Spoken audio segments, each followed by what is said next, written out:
All right, guys, another boatload of new offerings from designer and niche houses that are on the horizon. And I'm going to break them down for you today in today's video. Lots of exciting stuff. Some that I've been talking about and anticipating finally making their way out. Some re-releases and some brand spanking new fragrances. Let me know if there's anything specific you're excited about. What are you looking forward to get your nose on? What new fragrances have you heard about? Let us know. Do add a comment below. Let's get started with the first fragrance. We're talking about a new fragrance for the ladies from MUGLER. It's Angel Blush. So it's a flanker for the long-standing fragrance that's now 34... Is it 34 years? Yeah, somewhere around 34 years old. That's how old the original Angel is. It came out in 1992, and now we have a brand new flanker. Usually when MUGLER has been launching the flankers to Angel, they launch it with Amen, but I don't see a new flanker for men. So I don't know if they're going to do one for men this year. I'm hoping that they bring back Pure Havane. Come on, MUGLER, give us Pure Havane. In eau de parfum concentration, you know? Like, come on, people want them. Pure Malt, Pure Havane. I think we deserve that, but maybe they've decided it's time to can those fragrances permanently, never reveal them. But I don't see another men's fragrance as of now. Maybe they will announce something soon. But Angel Blush features notes of almond milk, musk, and sandalwood. 3 notes credited for this. Does it have patchouli? Does it smell like the original MUGLER Angel? We'll find out as soon as I can get my nose on it. And I will put my nose on it because I am a fan of Angel and Amen, and I enjoyed Angel Stellar, the pistachio one that came out last year. So let's see how Angel Blush is all about. Finally, Tom Ford's citrus orange focused fragrance is going to launch. It was supposed to launch last spring. It's pushed back all the way to this spring, but also the name is a bit reversed. I thought originally it was going to be called Orange TAORMINA. You can search the channel. I've already discussed it a year or so ago about this new offering from Tom Ford, and finally it's coming out. Apparently it's officially announced now, not just people finding out of the trademark registrations. So TAORMINA Orange, not Orange TAORMINA, is a Flipo creation, and it features notes of orange blossom, blood orange, cardamom, lime, green mandarin, bitter orange, flowers, oak moss, musk, and patchouli. I do enjoy the sound of this, and I do enjoy Flipo's creations. There's a few that I really enjoy. I hope this is one of the good ones, not like Angel Elixir, which was complete departure from the Angel DNA that launched like 4 years ago, I think, and it was a dud. But this one sounds like it's going to be great, and I'm looking forward to it. Let me know your thoughts on TAORMINA Orange. Have you gotten your nose on any of these fragrances yet?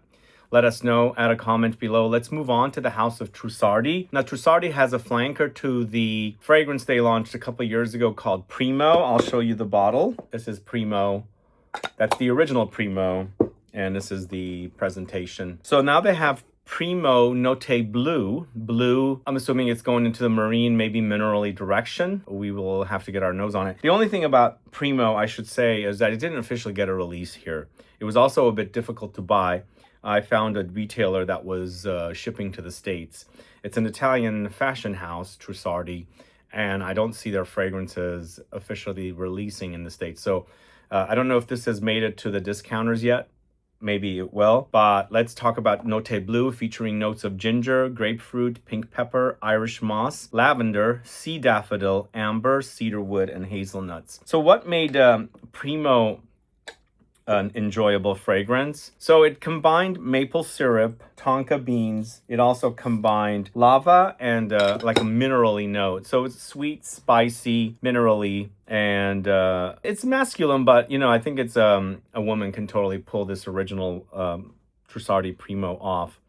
It's not super masculine, I think. But I feel like it's a soft spice. It's not a harsh spice. It has a very creamy effect, and it's warm. The minerally touches do come in. Kind of gives it a bit of a cooling / warming effect happening at the same time. So let's see what the Primo Note Blue will be like. I enjoy this one. It's not a wow. It's also not super loud. It's a kind of subdued. I think the fact that it's soft, spicy, it makes the fragrance wear kind of soft on skin. So not having, you know, a lot of beastly qualities. So we'll see what Primo Notte Blue is all about from Trussardi. In the meantime, Primo, if you can get your hands on it, check it out. But let's move on to the House of Kilian. We've got a re-release of a fragrance called Forbidden Games that is initially launched, I believe, in 2012. Forbidden Games came out, the original came out in 2012. Now we've got the new version, both created by Khalees Becker. You know, I don't remember Forbidden Games, and I have a huge, you know, collection of Kilian fragrances. It's definitely one that I skipped. But I might have smelled it along the way. But the fragrance features notes of rose, geranium, night blooming jasmine, black currant, cinnamon, peaches, apopanax, vanilla, honey. So is it similar to the 2012 edition? I sadly don't remember. It's not one of the wow fragrances from Kilian, but I know some of you might have gotten your nose on it and enjoyed it. And there's probably a reason why they're re-releasing it. Was it discontinued? I guess it must have been discontinued. And they're bringing it back. They have done that a bit here and there. Most importantly for me, Rose Oud got discontinued. It was a really awesome scent. They brought that back. I can't remember anything else that they brought back, but I think they have, like, I think the Sandalwood one has been brought back. Maybe the Imperial Tea, not the really hyped ones from the brand. So let's see what Forbidden Games is all about. Let me know if you're a fan of it and if you enjoy Forbidden Games. Guys, I didn't mention at the beginning of the video, but we do have a brand spanking new Scent Club kit, which also features a fairly new, recently launched fragrance from Sarah Baker called Vava Vanilla. It's in our latest kit. If you haven't gotten it yet, if you haven't picked it up yet, please do. Here is the image in the kit of the 3 fragrances we have. We have Liquor BPM from L'Orchestre Parfum, Vava Vanilla from Sarah Baker, and Le Bras de Morphe from Hellenist. 3 awesome scents. Let me show you the original bottles here. Liquor BPM. This is Vava Vanilla. And this is Le Bras de Morphe. So Liquor BPM is liquor, boozy. Vava Vanilla is a very unique take on vanilla. So good, very addictive. Not super gourmand, but yeah, it's gourmand. And then of course, Le Bras de Morphe is a nutty, woody take on iris and violet. Really awesome kit. Get yourself the latest kit. I have it linked in the info box. Let's move on to the next fragrance, a brand new fragrance from the house of Amouage. Another oud focused fragrance. I'm a bit bored of oud, guys. Every oud fragrance starts smelling similar. I don't know. Do you guys experience the same thing? Are you bored of oud? Do you like oud? So Oud ZUHAL is the latest Amouage oud focused fragrance, and it features Indonesian oud, patchouli, amber, Assam oud, black pepper, cardamom, pink pepper. Let's see what it's all about. Not very excited about this one, but I just wanted to report it to you guys and find out if you guys are still into oud, or have you moved on to something different? What are your favorite notes? Let us know. Add a comment below. Now, Les Eaux Primordiales has a really awesome new fragrance.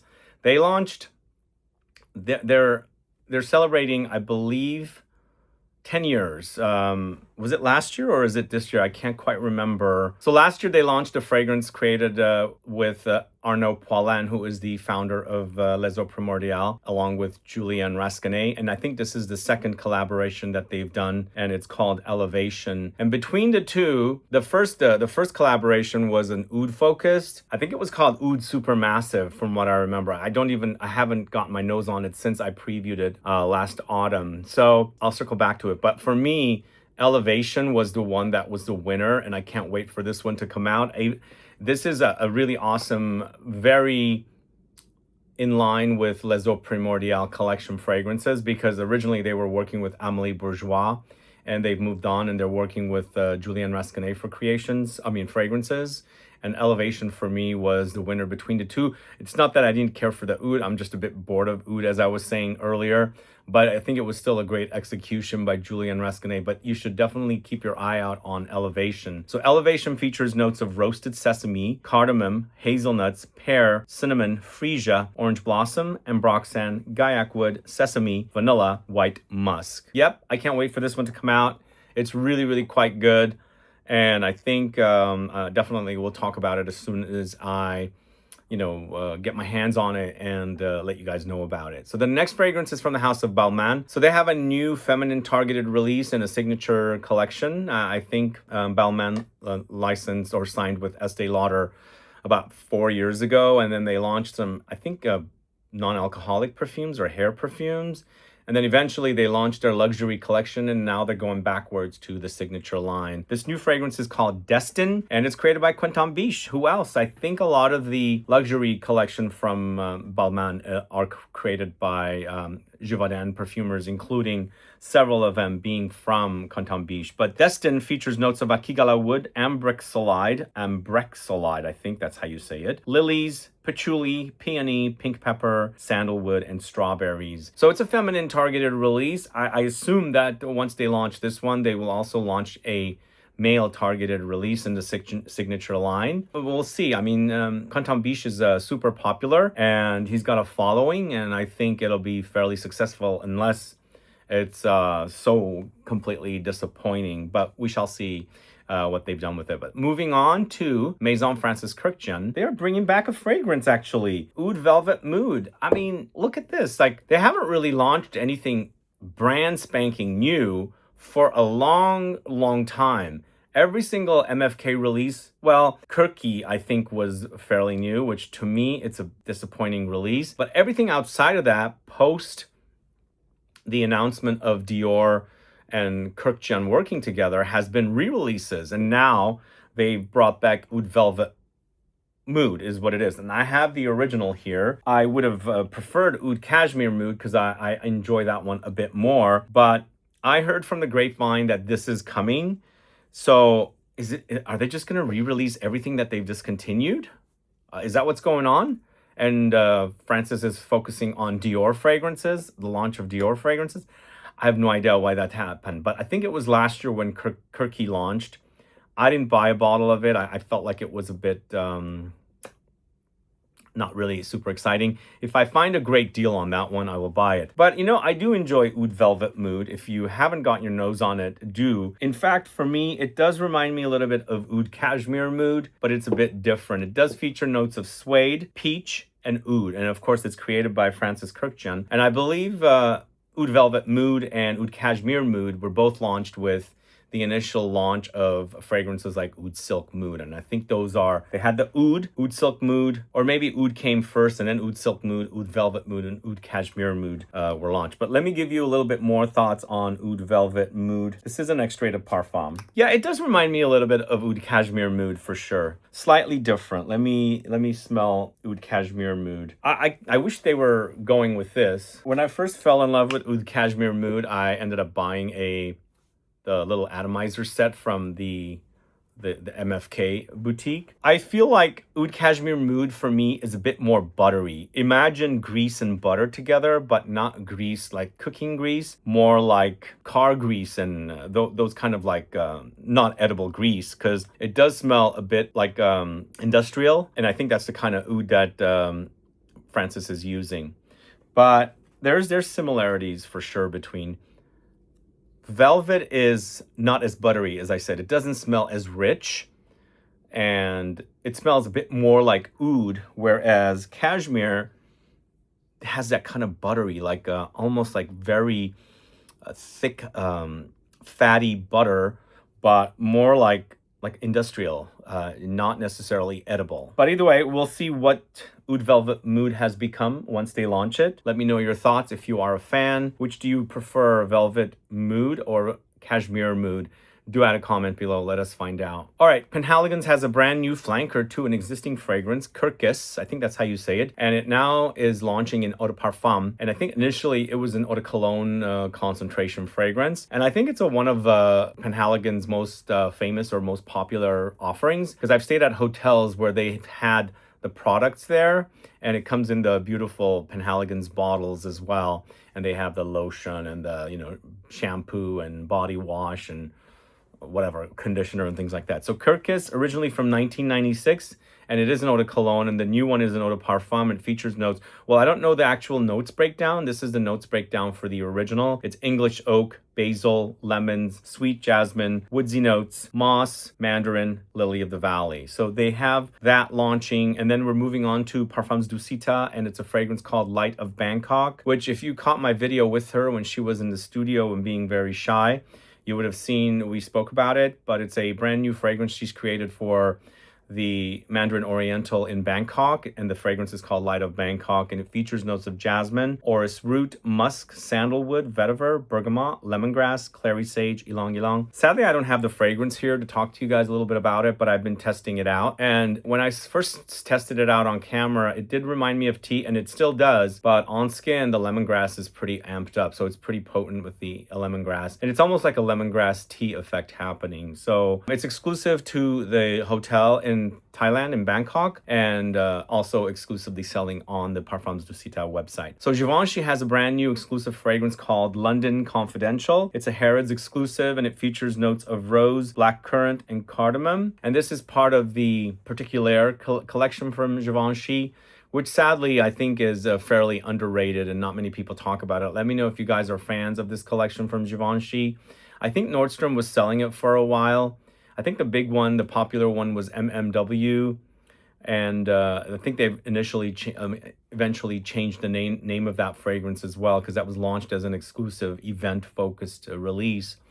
I can't remember what the new name is called, but let's see what London Confidential is all about. And then MIYAKE has a new one called Lumiere de ISSEY, created by Fabrice Pellegrin and Marie Salamagna, and it features notes of neroli, white musk, orange blossom, green mandarin, woodsy notes, pistachio, and sandalwood. It comes in a really fancy looking bottle, and it's two Firmenich, DSM Firmenich perfumers that are fairly well known putting together this fragrance, and let's see what they've done with it, because I have no idea what they would do, but it sounds like it could be fun. It seems like a sunny solar kind of fragrance. And up next, we've got a fragrance from Atelier Materi called Tonka Kumaru, created by Celine Perdriel. Tonka focused fragrance from the house of Atelier Materi. Are you a fan of the house? In fact, I just featured them in my top 20 French niche houses video post 2012. 2012 is when I first started doing YouTube videos. I decided to do it from that year and on, and there's actually a video on the channel that features all French niche houses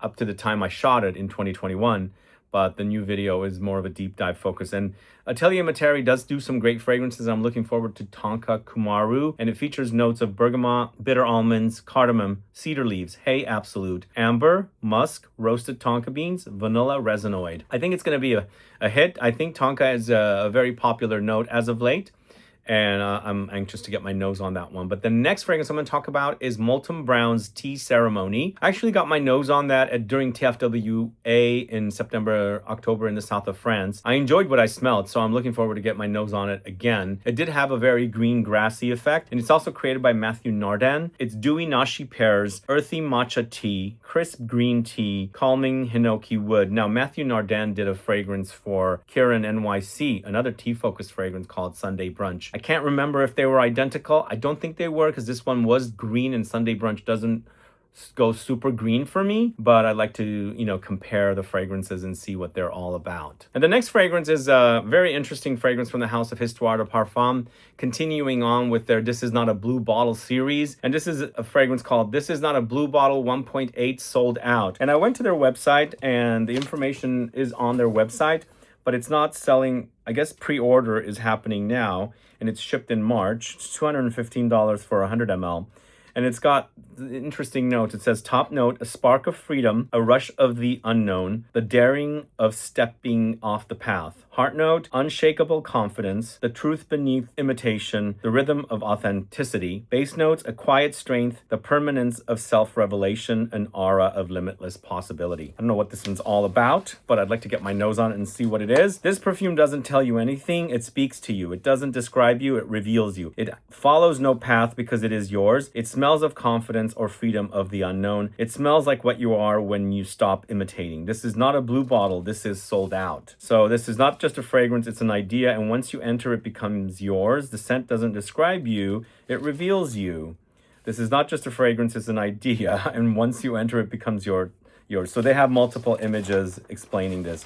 So that sounds like a very interesting fragrance, and we'll see what it's all about when it's eventually launched. And then we've got a fragrance, another fragrance from the house of PENHALIGON'S. It's HALFETI Amber. Now, I don't understand how HALFETI is the most popular offering, and I don't really care for HALFETI. In fact, my favorite was the flanker HALFETI Cedar, and it's the only one that they've discontinued. Second favorite was HALFETI Leather. Thankfully, this is still selling, but I don't really care much for the original HALFETI. Are you guys a fan? You know what it's all about? It's funny, when we had a store here, a PENHALIGON'S store, they used to have this machine that pumped the smell out, and it was in the mall, and you could smell it, you know, far away from the mall as you're approaching PENHALIGON'S store. It's spicy, it's rosy, very Middle Eastern style, I think. I don't think it's oud, but it does act a bit oudy. Maybe there's a bit of saffron. It's not my favorite. I don't hate it, I just don't love it, I guess. Doesn't really call me. Then HALFETI Leather, it's a fruity take on leather. I believe it's plums. This is still selling. Well, the original is still selling, obviously, but the leather is also selling. It's basically taking the original DNA and adding the leather and also the plums. It's a bit fruity, and I think I mentioned there's a bit of saffron in the original, and I feel like they've amped up the saffron in HALFETI Leather as well. So that's the leather, and then for me it was all about the cedar because it's boozy and woody. Love boozy fragrances, and it's once again it's the original. I won't use up too much because this is a fairly full bottle, and it's the only bottle I own. Oh, I love this. It's super sexy, but it's a lot of cedar and the HALFETI DNA with a amped up booziness. Really love it. And the new one is HALFETI Amber. Once again, created by Christian Provenzano. All of the fragrances are created by Christian Provenzano, and it features notes of amber, suede, and saffron. So it's leathery, obviously, and spicy, resinous, and all that kind of stuff. So let's see what HALFETI Amber's all about when it comes out, but I'll definitely be missing HALFETI Cedar. Let me know if you're a fan. Do you have a backup bottle? Do add a comment below. All right, and then we've got a new fragrance from the house of Creed. It's Wild Vetiver. This is like what? How many Vetiver fragrances are they going to have? Do they still have original Vetiver? Is that the name of that fragrance? Which to me smelled like Mugler cologne. My favorite was the Geranium Vetiver, which is a Julian Rasconet creation. I think it's discontinued. I love that fragrance. Thankfully, I have a bit left still. It's Vetiver, black currant buds, geranium, rosa centifolia, pink pepper, Nepalese Sichuan pepper, bergamot, amber woods, and cedar wood. Let's see what it's all about. Is Vetiver having a moment as of late? Let us know. Add a comment below. And the next fragrance I'm talking about is ELECTIMUSS London's Reverie Haze. Yeah, new fragrance. They do launch quite a bit of fragrances here at ELECTIMUSS. It's amber, cistus labdanum, red berries, suede, vanilla, white musk, cashmere wood, ginger lily, oud, patchouli, saffron, white flowers, citrus peel, cypriol, green notes, rose, tropical fruits, tuberose. Who's a fan of ELECTIMUSS London? Let us know. Add a comment below. Does this one sound great to you? And then the last fragrance I'm going to talk about is a new one from the house of Wilhelm Parfumerie. It's called Dear Lord. What is it with this brand and Lord and God and those kind of names with their fragrances? Are these biblical fragrances? Dear Lord features notes of bergamot, papyrus, vanilla, sandalwood, and palo santo. Are you excited for these fragrances? Let me know which one you're most anticipating, and if there's something I forgot to mention, or maybe I mentioned in another video, let us know what you're looking forward to. Do add a comment below and let us know. Add a comment, like I said, and hopefully everybody will start a conversation. But thanks so much for watching today's video. If you have any questions or comments, please list below. Please subscribe to the channel if you haven't yet. Click that bell icon so you'll be notified for future videos, and give a thumbs up for this video. That helps with the algorithm. And like I said, if you haven't gotten your latest Scent Club kit, it is out there on the market and linked here. See you guys later. Bye-bye. Okay, I do have two bonus options that I'm going to talk to you about here. We've got Moschino's Toy Too Gummy and Moschino's Toy Too Yummy. They sound like children's fragrances. Toy Too Gummy features notes of bergamot, benzoin, and praline. And then Toy Too Yummy features notes of amber, tangerine, geranium, and pink pepper. Mostly these bottles are a bit collectible. Moschino is pretty out there fashion house. I mean, if you've ever walked past their store, they do have some strange ways that they do things. And my first time I wore Moschino was like 97. It was the Uomo. I really loved that fragrance. I like Toy Boy. I didn't care for the Toy Boy 2 as much. It might grow on me. I do have a video on Toy Boy 2. Toy 2 I enjoyed. The original toy was an actual teddy bear, which I never owned. I think it was a very limited offering, which was actually or literally a real teddy bear, and then they decided to make a teddy bear looking bottle for the rest of the flankers. And Toy 2 I enjoyed. It was kind of tea, sweet. Then they had another one, that the green bottle, which I forget the name of, which I never bought. I think that was a unisex offering from what I remember. And now we have these two flankers, Yummy and Gummy. Let me know if you're excited for these and add a comment below, and I'll be back with more videos, like I said. See you later. Bye-bye.